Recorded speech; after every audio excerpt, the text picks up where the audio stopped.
नमस्कार। कभी सोचा है कि जब हम आसपास नहीं होते तो ये नंबर्स यानी संख्याएं क्या करती होंगी।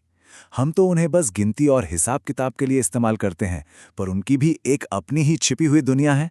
तो चलिए आज उसी दुनिया में उतरते हैं। पता है, जब हम इधर उधर होते हैं ना, तो ये नंबर्स चुपचाप नहीं बैठते। वे खेलते हैं, पैटर्न बनाते हैं और एक दूसरे से बात भी करते हैं। और ये समझने के लिए कि वो कैसे बात करते हैं, चलिए एक छोटे से अंदाजे वाले खेल से शुरू करते हैं। तो चलिए एक पहेली से शुरू करते हैं। इसको एक मिस्ट्री की तरह समझिए जिसे हम सबको मिलकर सुलझाना है। यहाँ कुछ बच्चे एक लाइन में खड़े हैं और हर एक के ऊपर एक नंबर लिखा है। जरा गौर से देखिए नंबर्स को।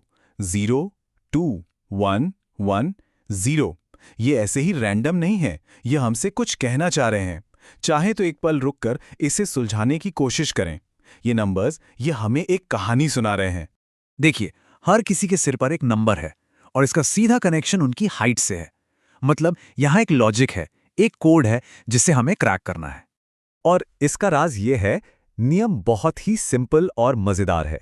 हर बच्चा बस ये गिन रहा है कि उसके ठीक बगल में यानी लेफ्ट या राइट में उससे लंबे कितने लोग खड़े हैं। जिसके दोनों पड़ोसी लंबे हैं वो 2 कह रहा है, और जिसके दोनों तरफ कोई लंबा नहीं है वो 0 कह रहा है ना सिंपल। अच्छा, तो अब हमने एक लाइन में तो मामला समझ लिया। अब इस गेम को एक लेवल ऊपर ले जाते हैं। अब सिर्फ दाएं बाएं नहीं, बल्कि चारों तरफ देखेंगे जब नंबर्स के पड़ोसी हर तरफ हों। तो पेश है सुपर सेल पहेली। तो यहाँ रूल थोड़ा सा अलग है। कोई भी सेल सुपर सेल तब बनता है जब उसके अंदर का नंबर अपने सारे पड़ोसियों ऊपर नीचे दाएं बाएं सबसे बड़ा हो। मतलब उसे अपने मोहल्ले का दादा होना चाहिए। जैसे इस टेबल में देखिए, 626 एक सुपर सेल है। क्यों? क्योंकि ये अपने दोनों पड़ोसियों 577 और 345 से बड़ा है। और 198 भी एक सुपर सेल है, क्योंकि वो अपने अकेले पड़ोसी 109 से बड़ा है। इससे कोई फर्क नहीं पड़ता कि कितने पड़ोसी हैं, बस आपको सबसे बड़ा होना है। तो ये तो हुई लॉजिक वाली पहेलियां। चलिए अब नंबर्स की दुनिया में छिपी खूबसूरती की तरफ बढ़ते हैं। कुछ नंबर्स में ना एक खास तरह की सिमेट्री होती है जो देखने में कमाल लगती है। इन नंबर्स को देखिए जरा। 66, 848, 575, 797। इनमें कुछ खास दिख रहा है? इन्हें चाहे आगे से पढ़ो या पीछे से, ये एक जैसे ही हैं। तो ऐसी ही संख्याओं को कहते हैं पैलिंड्रोम। ये मैथ्स की दुनिया के कह सकते हैं कि खूबसूरत आईने हैं जो अपनी ही परछाई दिखाते हैं। और सबसे मजे की बात पता है क्या है? कि हम कई आम नंबर्स को भी पैलिंड्रोम बना सकते हैं।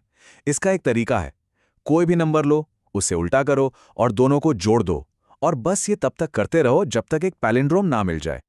चलिए इसको करके देखते हैं। 48 को उल्टा किया तो बना 84, दोनों को जोड़ा तो मिला 132। ये पैलिंड्रोम नहीं है, तो चलो एक बार और करते हैं। 132 और 231 को जोड़ा तो मिला 363, और ये एक पैलिंड्रोम है ना कमाल। यही चीज 76 के साथ भी होती है, जो कुछ स्टेप्स के बाद 484 बन जाता है।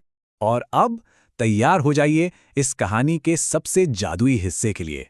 एक ऐसी खोज जो किसी मैजिक ट्रिक से कम नहीं लगती, और इसे खोजा था एक बहुत ही साधारण स्कूल टीचर ने। ये है D.R. कापरेकर। महाराष्ट्र के एक स्कूल टीचर थे जिन्हें नंबर्स के साथ खेलना बहुत पसंद था। और बस खेलते खेलते ही उन्होंने कुछ ऐसा ढूंढ निकाला जिसने गणित की दुनिया को हैरान कर दिया। चलिए उनका ये जादू हम खुद करके देखते हैं। कोई भी 4 डिजिट का नंबर ले लेते हैं। बस एक शर्त है कि सारे डिजिट्स एक जैसे ना हों। चलो लेते हैं 6382। अब बस 3 आसान से स्टेप्स हैं। पहला, इन डिजिट से सबसे बड़ा नंबर बनाओ। दूसरा, इन्हीं से सबसे छोटा नंबर बनाओ। और तीसरा, बड़े वाले में से छोटे वाले को घटा दो। तो हमारे नंबर के साथ सबसे बड़ा नंबर बना 8632 और सबसे छोटा 2368। जब इनको घटाया तो हमें मिला 6264। अब यहीं से असली मैजिक शुरू होता है। क्या होगा अगर हम यही प्रोसेस हमारे नए नंबर 6264 के साथ फिर से करें? देखते हैं ये सफर हमें कहां ले जाता है। तो 6664 के साथ प्रोसेस दोहराया तो मिला 4176। फिर 4176 के साथ किया तो मिला 6174। अब यहां रुकते हैं। अगर हम 6174 के साथ फिर से यही करें तो हमें वापस 6174 ही मिलेगा। मतलब ये नंबर तो एक लूप में फंस गया है। तो ये है वो मैजिक नंबर 6174। इसे काप्रेकर कांस्टेंट कहते हैं। आप कोई भी 4 डिजिट का नंबर लेकर शुरू करें, शर्त बस वही है कि सारे डिजिट्स सेम ना हो और आप घूम फिर कर लगभग हमेशा इसी नंबर पर आकर अटक जाएंगे। ये मैथ्स का एक ब्लैक होल जैसा है। तो आज हमने क्या देखा? यही कि नंबर सिर्फ हिसाब किताब के लिए नहीं है, वे खेलने के लिए हैं, कुछ नया खोजने के लिए हैं और हमें सरप्राइज करने के लिए हैं। असली मैजिक किसी फॉर्मूले में नहीं है, बल्कि इन पैटर्न्स को खोजने के मजे में है। गणित का मतलब सिर्फ जवाब ढूंढना नहीं है, बल्कि सही सवाल पूछना और उस खूबसूरती को देखना है जो उन सवालों से सामने आती है। नंबर्स की दुनिया में ऐसे न जाने कितने राज छिपे हैं जो बस इस इंतजार में हैं कि कोई उन्हें खोजे।